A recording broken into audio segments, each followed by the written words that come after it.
제자들에게 나타나신 그 예수님이 무엇을 하셨습니까?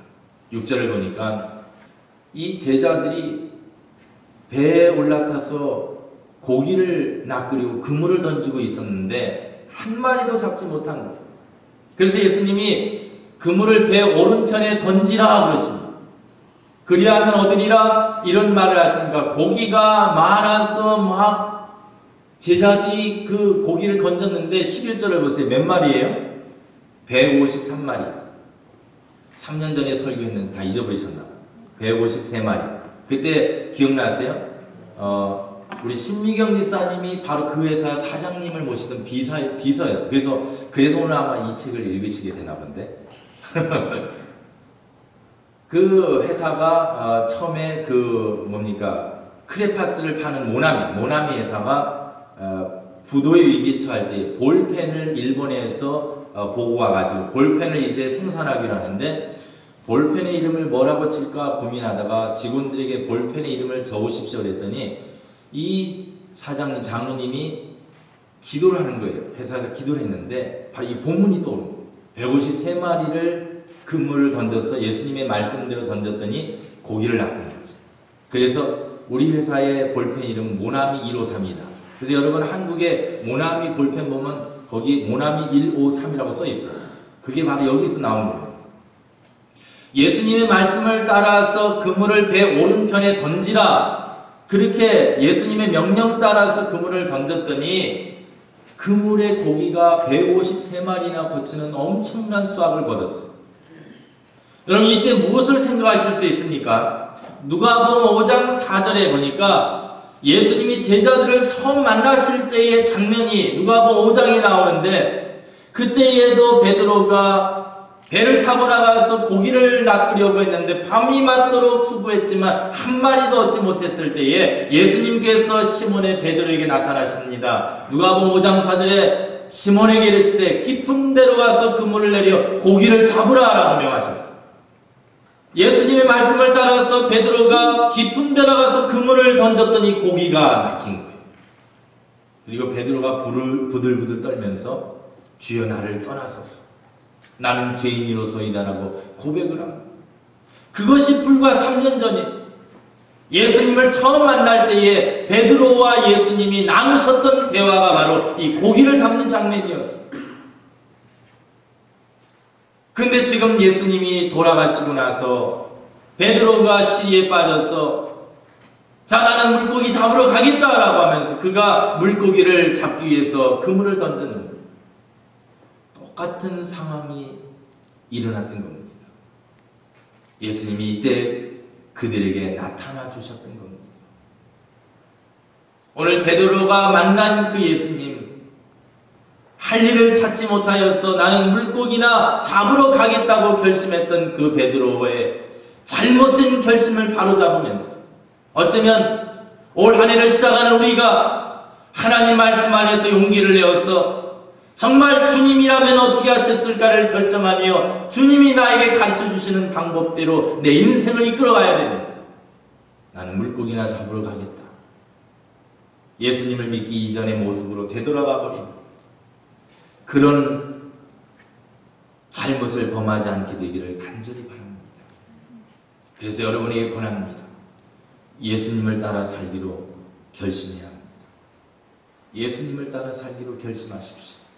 이 책의 원 제목은 In His Steps입니다. 그의 발자취 안에서, 주님의 발자국 안에서 내 인생이 주님의 발자취를 따라가겠다는 것입니다. 여러분 산에 눈이 막 왔을 때요. 그 눈이 막 온 산을 어떻게 등산하실 거예요? 어떻게 하면 등산할 수 있어요? 앞서간 발자국을 따라가면 산에 올라갈 수 있는 거예요. 앞서간 발자국대로 내가 발을 밟고 나가면은 그 눈에 빠지지 않고 그 앞사람이 밟은 발자국이 눈을 밟았을 거 아닙니까? 그러면 내가 뒤따라갈 때에 그 발자국 그대로만 올라가면은 눈이 묻지도 않을 뿐더러 산길을 잃어버리지도 않고 잘 갈 수 있는 겁니다. 예수님께서 우리 인생 가운데 이런 길이 되시는 겁니다. 아무든지 나를 따라오리거든이라고 말씀하시면서 주님이 따라오는 우리 제자들, 따라오는 성도들에게 이 발자취를 밟고 올 것을 원하셨던 것입니다. 그래서 예수님이라면 어떻게 하셨을까를 생각해야 한다는 거예요. 근데 본문 3절을 보니까 시몬 베드로가 나는 물고기 잡으러 가노라. 이때 베드로가 예수님이라면 어떻게 하셨을까를 고민했다면 아마 이렇게 하지 않았을 거예요. 나는 물고기 잡으러 가노라니까 함께 있던 다른 제자들도 그래 나도 가자 하고 다 같이 따라간 거예요. 물고기 한 마리도 낚지 못했어요. 예수님이 나타나셔서 물고기를 낚을 수 있도록 오른편에 그물을 던지랬더니 그때 제자가 깨달은 겁니다. 3년 전에 예수님이 이렇게 하셨는데 주님이다 라고 누군가가 외친 겁니다. 그럴 때 베드로가 그 말을 듣고 깜짝 놀란 거예요. 우통을 다 벗고 있다가 주님이다 라는 말을 들으니까 주라는 그 말을 듣고 겉옷을 두른 후에 바닷가에 그대로 막 뛰어들어가 버렸어요. 만약에 베드로가 예수님이라면 어떻게 하셨을까를 고민했다면 아마 베드로의 이날 뱃길은 달랐을 것입니다. 오늘 우리의 삶에 2010년 이 초두에 여러분의 마음속에 새기기 원합니다. 예수님이라면 어떻게 하셨을까? 한 번은 부자 청년이 예수님에게 와서 선생님 어떻게 하면 내가 영생을 얻을 수 있을까요? 그랬어요. 네가 율법을 다 지켜라 그랬어요. 계명을 지켜라니까. 내가 이건 어릴 때부터 다 지켰습니다. 그때 예수님이 그러면 가서 내 소유를 팔아 가난한 자들을 주라. 그리고 와서 나를 좇으라 그랬어요. 네가 정말로 영생받기는 너의 소유를 팔아 가난한 자들을 주고 그리고 와서 나를 따르라. 근데 이 청년은 너무너무 부자였나 근심하다가 그냥 떠나가 버리고 말았어. 예수님이라면 어떻게 하셨을까요? 라고 하는 고민 속에 여러분과 제가 놓여 있다가 혹시나 내가 가지고 있는 재물 때문에, 혹시나 내가 가지고 있는 경험 때문에, 혹시나 내가 누리고 있는 행복 때문에 예수님이 어떻게 하셨을까에 정답은 알지만 그 길을 가지 못하는 우리는 아닙니까? 예수님이 승천하시고 난 뒤에 베드로와 요한이 하나님의 말씀을 열심히 전합니다. 예수님은 여러분을 위해서 돌아가셨습니다 라고 복음을 전합니다. 그때 종교 지도자가 베드로와 요한을 붙잡습니다. 그리고 그들에게 겁을 줍니다. 너희들 두 번 다시 예수 이야기하면은 너희들 안 된다, 가만두지 않을 거다. 앞으로는 예수에 대한 복음을 전하지 말라. 바닷가에서는 베드로가 예수님이라면 어떻게 하셨을까를 몰랐지만 이때 베드로는 생각합니다. 예수님이라면 어떻게 하셨을까? 그래서 베드로가 이렇게 이야기합니다. 사도행전 4장 19절에 하나님 앞에서 너희 말 듣는 것이 하나님 말씀 듣는 것보다 옳음과 판단. 예수님이라면 어떻게 하셨을까를 깨달은 베드로는 자기의 생명이 위험하고 종교 지도자가 억압하는 그 가운데에서도 아니야, 나는 하나님 말씀을 전할 거야. 나는 과감하게 하나님 말씀을 들을 거야 라는 이 결단을 하게 되어집니다. 이 놀라운 힘을 여러분과 저도 소유하기 원합니다.